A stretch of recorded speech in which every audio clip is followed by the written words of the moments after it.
بسم الله الرحمن الرحيم. السلام عليكم، اهلا وسهلا بكم. عيادات طبيب احمد فاروق منيره ترحب بكم لجراحه الاوعيه الدمويه.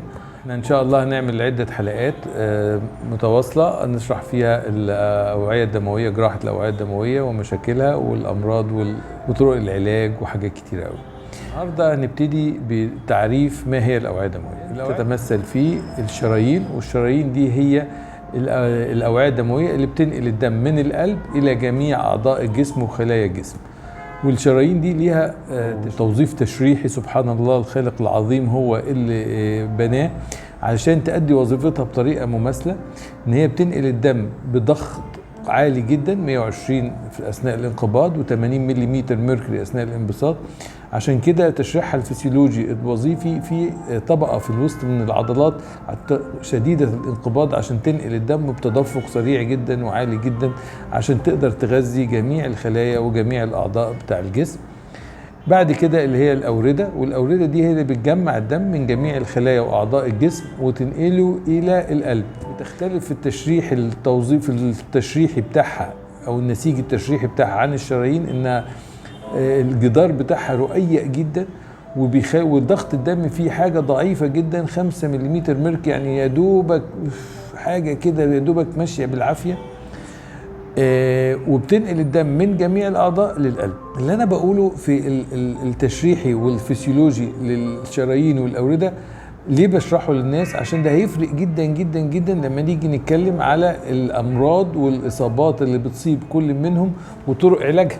فاحنا بنقول الكلام ده عشان لما ترجعوا للحلقة دي بعد كده مع كل حلقة جاية من الشرايين والأوردة نبقى عارفين ان التمثيل التشريحي او التشريح الوظيفي للأنسجة في الشرايين مختلف تماما عن التشريحي والفسيولوجي في الأوردة، وان كل واحد بيخدم الوظيفة بتاعته بالطريقة، او كل واحد في ربنا خلقه في عنده التشريحي بتاعه يؤدي الوظيفة بتاعته بإعجاز كامل سبحان الله.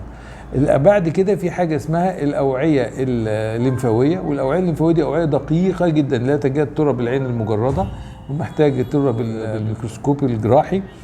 ودي بتعمل ايه؟ ودي هي اللي بتعمل ناتج بناء واللي بنسميه مخرجات الخلايا، الدرينج بتاع الخلايا، اللي هي الحاجات اللي بتنتج عن التمثيل البنائي للخلية. ودي بتبقى أوعية ليمفاوية، بتبقى حاجة دهنية كده وبتمشي في أوعية دقيقة جدا وبتعدي على خلايا أو غدد ليمفاوية بتبقى متمركزة من كل أنسجة الجسم، من كل خلايا الجسم في مناطق معينة، يعني من الأطراف السفلية أو الساقين يبقى في خن الرجل عند الفخذين، ومن الإيدين بيبقى تحت الباط عند الإبطين، ومن الثدي برضو تحت الباط. بتعمل إيه الغدد الليمفاوية؟ بتعمل تصفية وفلترة وتكرير للغدد الليمفاوية وللأوعية للسائل الليمفاوي، وتخلصوا من كل الأنسجة الميتة والخلايا الميتة والصديد اللي هو ناتج بناء الخلايا، والطهر وترجعوا تاني للدورة الدموية عن طريق الأوردة عشان يكمل في الدورة الدموية تاني.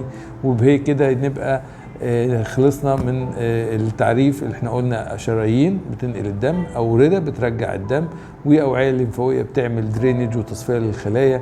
ونلقاكم في حلقة قادمة، وكل عام وأنتم بخير. شكرا.